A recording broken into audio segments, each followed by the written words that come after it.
जिसके मुताबिक 8 तारीख से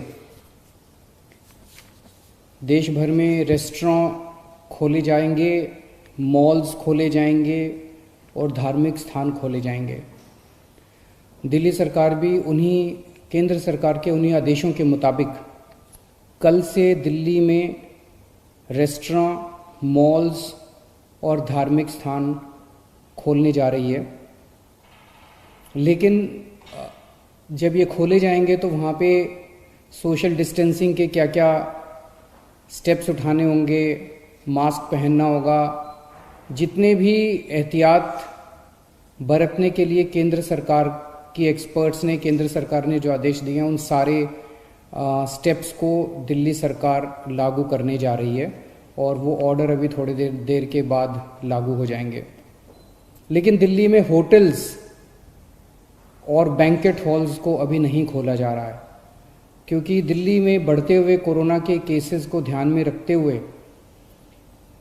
आने वाले समय में हो सकता है हमें कई होटल्स और बैंकेट हॉल्स को हॉस्पिटल्स के साथ अटैच करके उनको हॉस्पिटल्स में कन्वर्ट करना पड़े।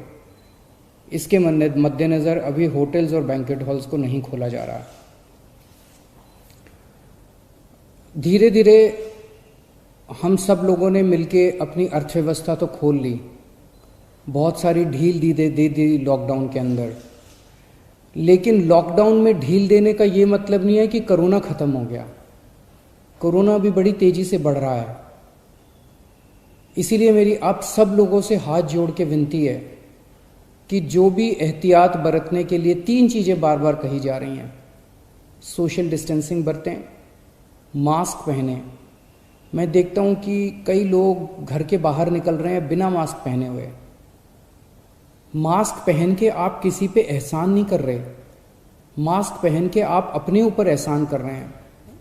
अगर आप एहतियात बरतेंगे तो आप कोरोना से बच सकते हैं। सोशल डिस्टेंसिंग, मास्क और बार बार हाथ को धोना, ये 3 चीज़ें अपने को अच्छे से करनी है।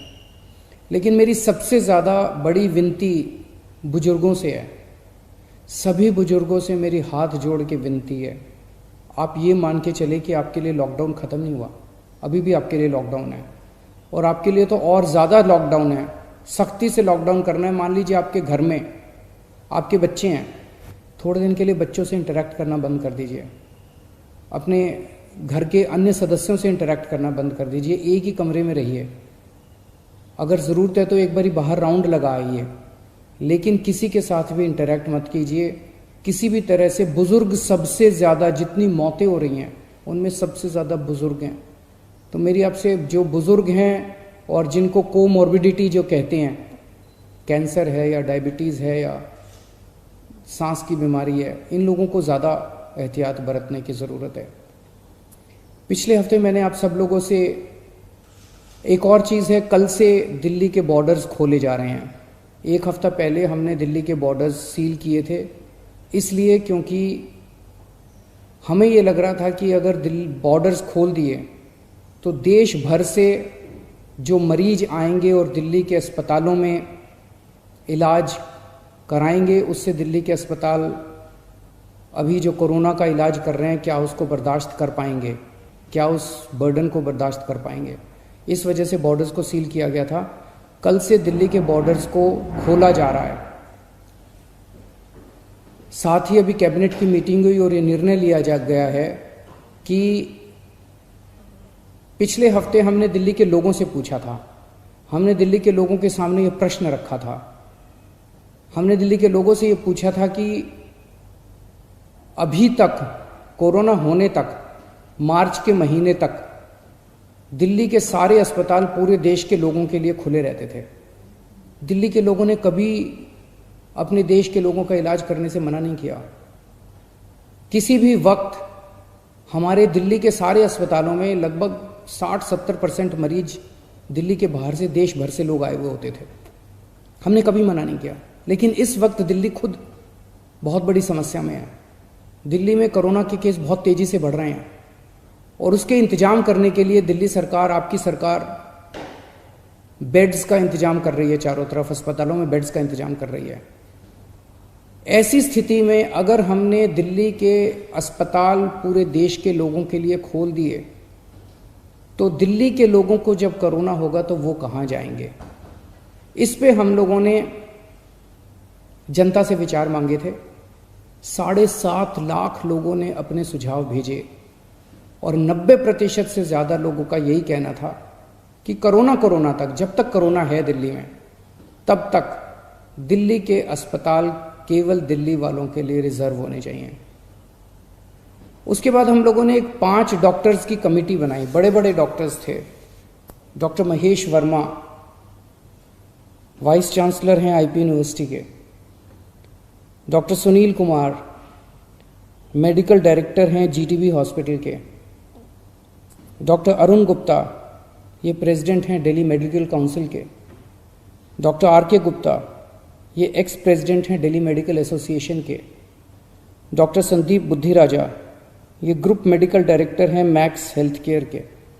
इन 5 लोगों की कमेटी ने विचार विमर्श करके और दिल्ली की जो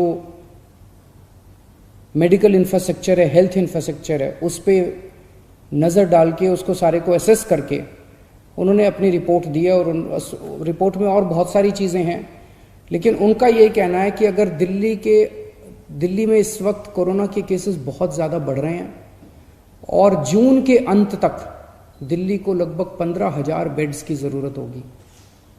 ये कहाँ से आएंगे?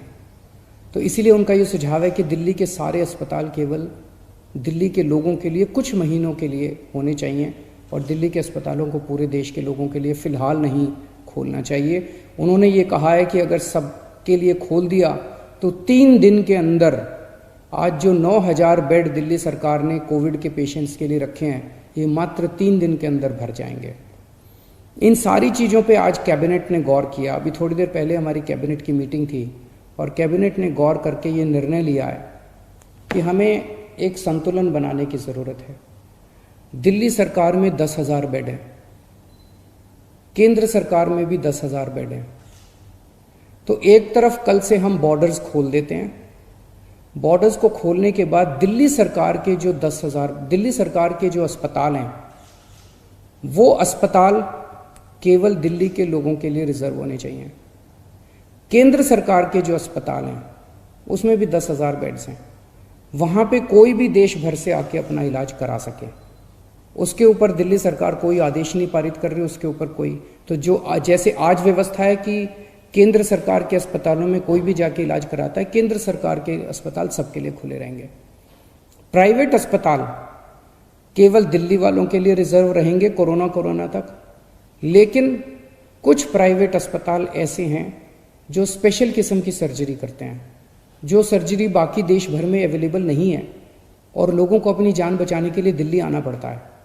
जैसे ऑन्कोलॉजी सर्जरीज़ हैं, ट्रांसप्लांटेशन है, न्यूरो सर्जरीज़ हैं।